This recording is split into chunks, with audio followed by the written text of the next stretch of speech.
Yes, this is our property. We are a family business. So you probably know my grandfather, Francois Peyrot. He's still the boss. We have tried to have him retire, but it's impossible. He's always working. So in the business are working my uncle, my other uncle, my mother. So my uncle takes care of all the export business and also making and mixing of the different product we have, so preparations and all. My mother takes care of translation and export, so contact with our exporters such as you, for example. And my other uncle with his two sons, so my two cousins, take care of the wine throughout the year from harvest to the next one. So you might see them around during the visit. I don't know right now because yes, it's a bit rainy, but usually they're always around. And then their mother/wife is our accountant. So we only have one external person working for us, one external employee who feels part of the family at this point. So yeah, to us it is really important. We are really happy and lucky to still be a business such like that is able to export but still keep the quality you could have from a family working together. We have 30 acres, so as I told you, it is not a lot. It is mainly Uni Blanc. We used to have Saint-Emilion-Colombard, but climate change and all, it revealed being quite fragile. We also have only one other product, which is Merlot, which we use for our Pinot Rouge. I don't know if you tried it. Right now, right here, you are in the Grand Champagne. The name is given by the fact that the soil is quite the same to the one for the champagne producing area, and it is considered the best. So you are at the very heart of the best growth possible to produce cognac, and it is given by the fact that the soil has a lot of calcium. Chalk is very chalky. Of course, gives a different taste and different character also to the grape itself. So you're really at the best growth possible of cognac, and we are very proud of that. Another thing that is important that I like to point out, especially when we are outside, is that you might see that our wines are not that clean. We are not so tidy. There is grass growing in between the wines. The wines are not cut neatly, and that is not, let's say, because we don't want to do it, but it is because there is a whole reason and our whole system for which we live it like that. So my grandfather, when he started, let's say, cultivating and making cognac, he believed from the beginning we needed to preserve the earth, we needed to preserve the environment. So he decided not to use any pesticide. For example, we use seaweeds to fertilize. Most of the producers stop this system because the produce costs 3 times the price and the production is smaller. So people said, why should I pay more to have less? And my father said, I don't care, and I want to go on with this kind of system, and that's what we are doing for so many years now. And we are very proud about this. At the beginning, the vine was not so resistant, so good, taking so many illness from throughout the year. And so the production was going very low. But through the years, the vine has become more resistant. We just lose 20% of the harvest, while the others lose more than 50%. So through the years, the vine has become more resistant. When it's very hot, you can see the difference between our pieces of vines and other people, because the leaf is still very green, even if it's very hot. And it's very important because the leaf is the blood for the grape.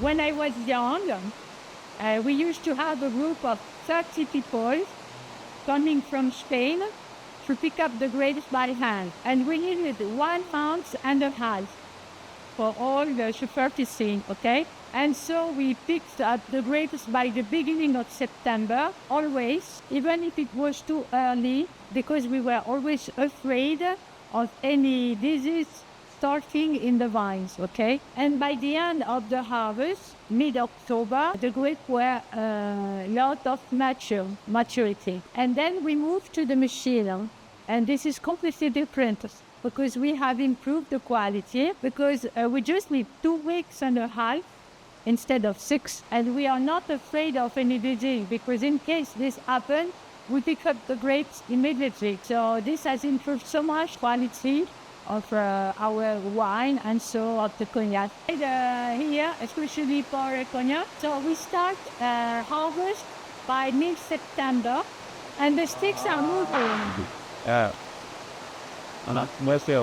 The berries fall down, okay? Not the wood, just the berries of the grapes. And this is very important because there is no bitterness driven by the grapes, by the wood. It is exactly studied to have the right pressure just for the berries to fall and just for the berries at the right time. However, as you can see, of course, some dry leaves do fall in the machine. It is clever enough to separate them. So you're gonna see down in the back, there are 2 bins which collect the grapes.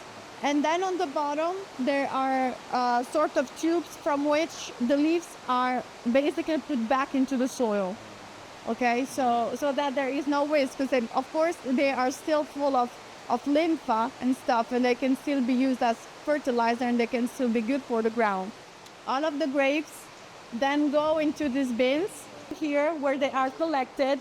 And so what we need to do here to start the process of fermentation is to get just the juice. Because of course you have the berry, which is made of the skin, of the seeds, and of the juice. And we just need the juice. In the past, we used to have another system of press.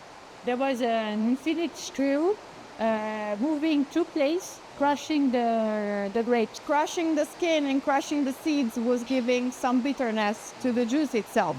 So we needed to find a way for that not to happen, because of course then it gives a different type of cognac. So now we have those 2 red pressoirs, we call them. So you see it is made with drains. So there are drains and there is a membrane. So basically the grapes go inside and the membrane inflates, and it crushes the grape just at the right pressure, only for the juice to come out.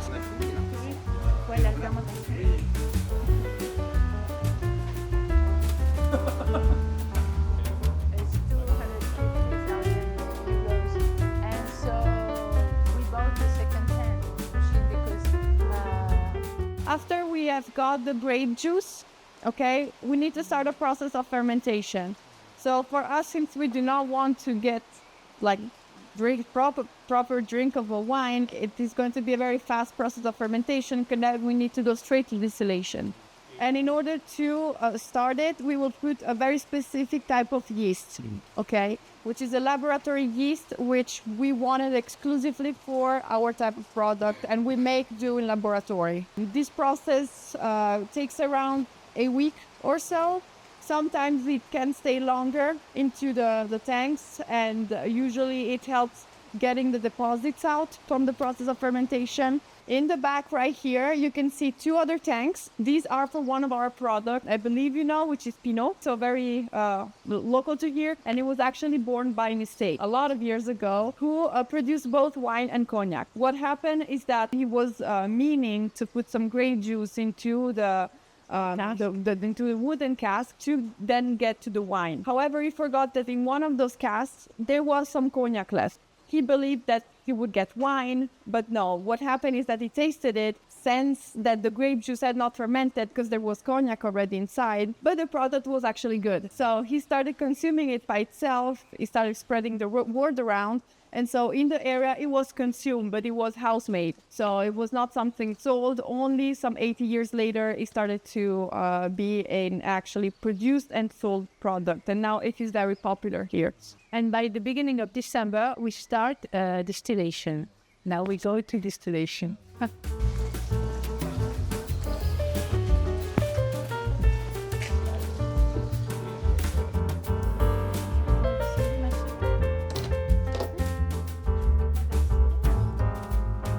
You need 2 elements to produce cognac, okay? And this is one of the most important elements, is the still. That has to be made from copper. It is not possible to produce cognac from another kind of metal. Okay. And the second element is that we have to make a double distillation. It's not possible to have cognac from one single distillation. For example, you know Armagnac, they use the same one, but they just distill the wine and they have Armagnac straight. We cannot. So we have to make a double distillation.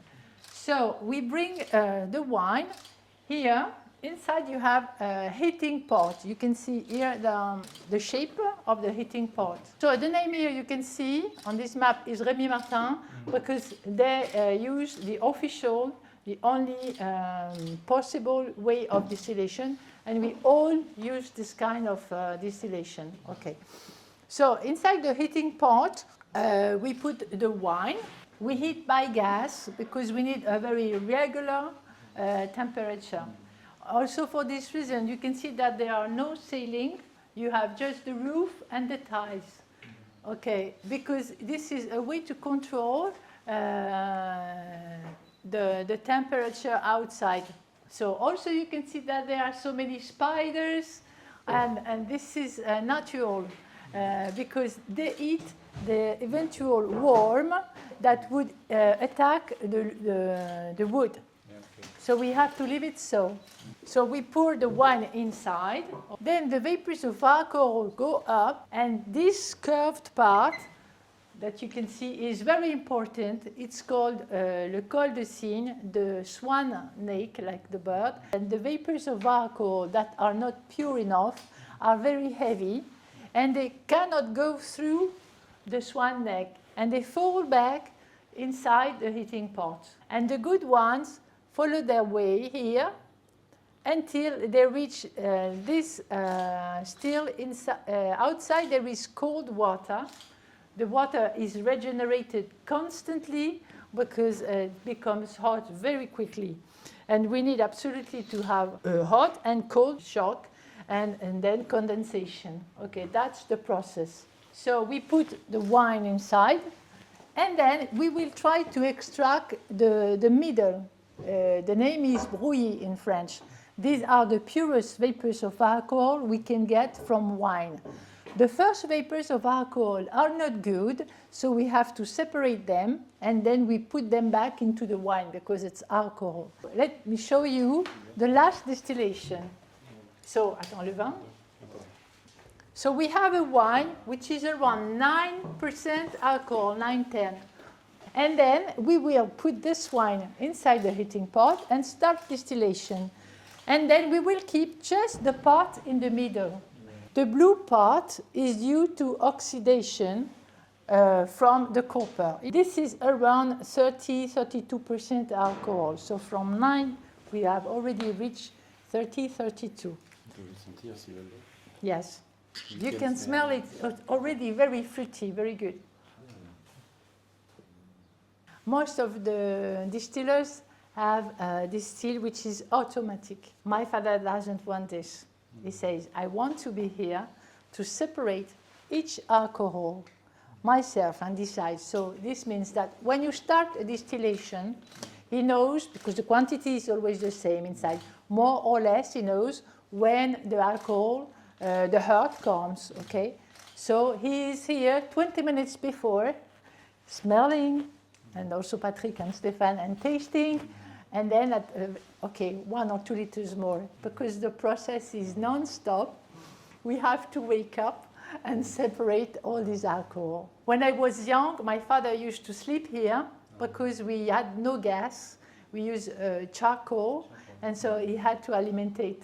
We need to make 3 distillations of wine to have a quantity big enough to fill in the heating pot and make 1 distillation that will give the eau de vie, the good one. Because we lose 2/3 each time. So after 3 distillation, we have a big quantity of brouillis, and so we can put the quantity to fill up the heating pot and start the magic. La bonne chauffe in French. From this we will have the eau de vie. So let me just tell you that the name of the alcohol coming out after the second distillation is spirit, eau de vie. and we cannot call it cognac. We have to wait 3 years to give the name cognac. Okay, so let's start for the last distillation. So we put the brouillis inside the heating pot. So the first vapors of alcohol are not good, so we separate them. Then comes the heart. The heart is around 70-73% alcohol content. We cannot be under and we cannot be over, or we would lose the appellation cognac later. So we have to be very careful. This comes from the bottom of the heating pot. It was in contact with the fire. So you can see that it's very, very heavy. And very expensive. That's true. You know that you are in Grande Champagne, and it's a very chalky soil. That's the main characteristic. And this is the proof. Because this comes from the pipes that bring the water, for refrigeration. After 6 years, the name of this part is called the onion. We call it the onion because of the shape. It is not obligatory to have it, but we have it because we save time, a lot of time, and also a lot of energy, and so a lot of money. So inside this, we put some wine that is going to be distilled after the distillation running on. When the pipe goes through the onion with the vapors are so hot that they start to preheat the wine like a resistance. They act like a resistance. And so the wine that was outside, very cold, comes up to 40 degrees. We start a new distillation of wine. We pour the wine directly inside the heating pot. And so we have already a wine at 40 degrees. And so we save time and we save money as well.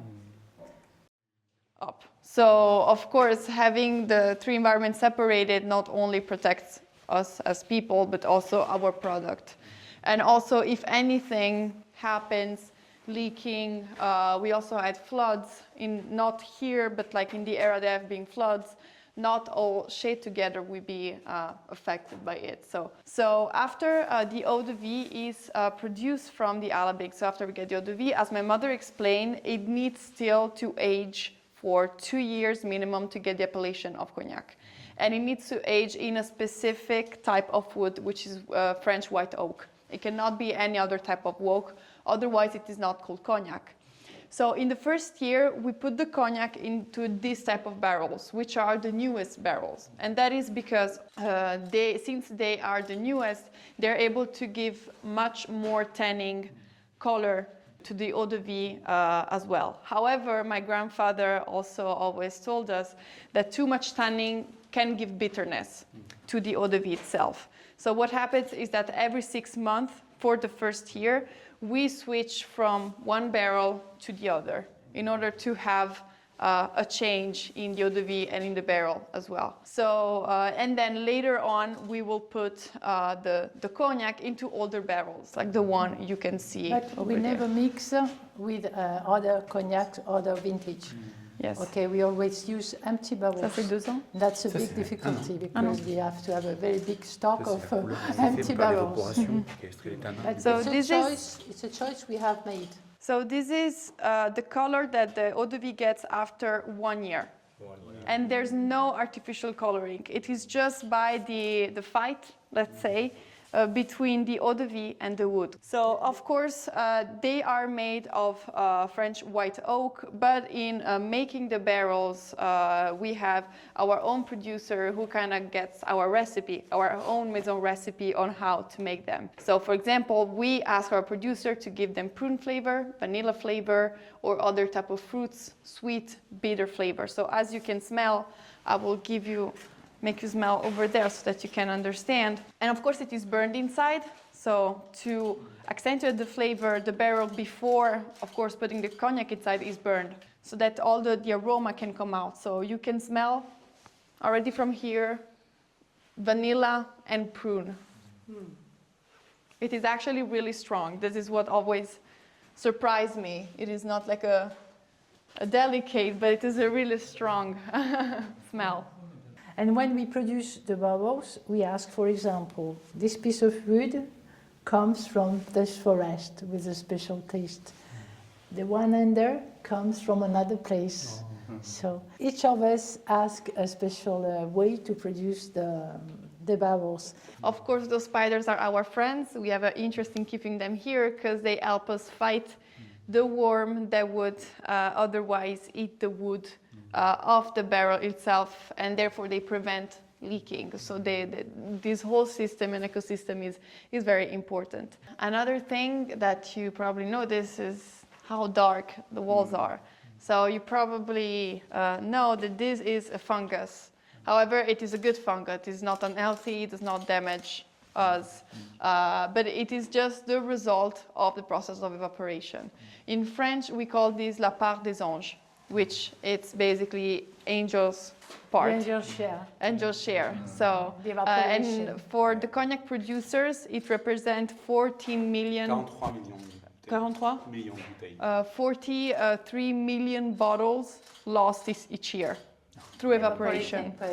In Yes. all the area. And this is also the reason why it is very hard to hide cognac and hard cognac production. This fungus name is Torula cognaciensis, comes from Latin word. It's only the vapors of alcohol coming from cognac. So, but it's dark, so it darkens all the walls. So Emily was telling that it's impossible to hide cognac. And that's a way for government to see if there is, to control if there is some illegal cognac, because by helicopter, they go around and they watch the roofs, because if you hide some bubbles inside, the roof will become dark, the walls will become dark, so it's impossible to hide cognac.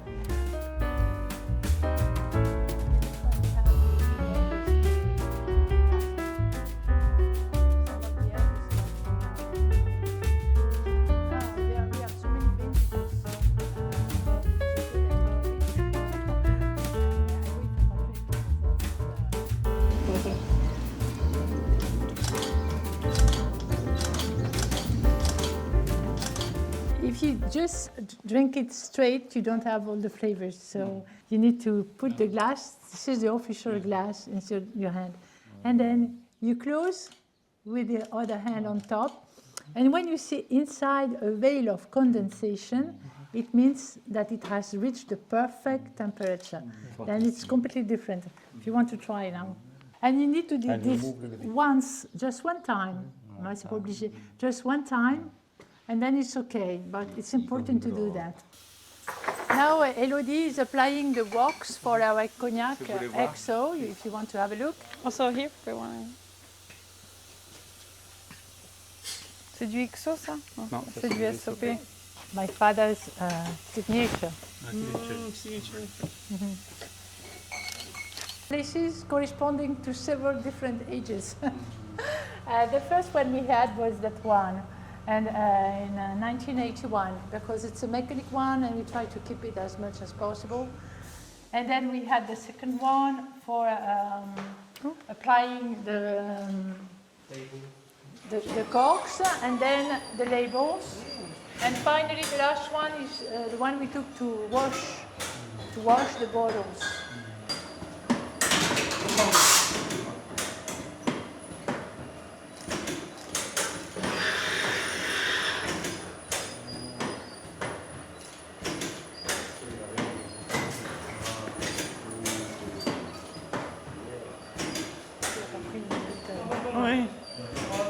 The bottles are manually put down here, go all through this part and come up here. They are first cleaned outside and inside in case of any debris, of any dust whatsoever, which of course could affect the bottle itself. Then we'll go straight this part up to here, sorry. It's gonna be sitting here and be filled with the exact quantity of the product we have. We bottle almost all of our products here. So it's not just for beer, just not for cognac. We bottle all of our products here. We only have another machine which we use for miniatures, so which is over there. But we do everything with this. We do not let anyone else handle the bottle and the product. So everything is controlled by us. Then coming out here, the cap, the cork is put on top of the bottom, this one. This is actually very important in France, because I don't know how it works in Korea, but of course all alcohol has to be registered to the government, because we need to register the fact that we have paid the tax to the government. So in France, this cap basically contains the information that describes the fact that we paid the tax to the government. So it is a very important part. 셀러?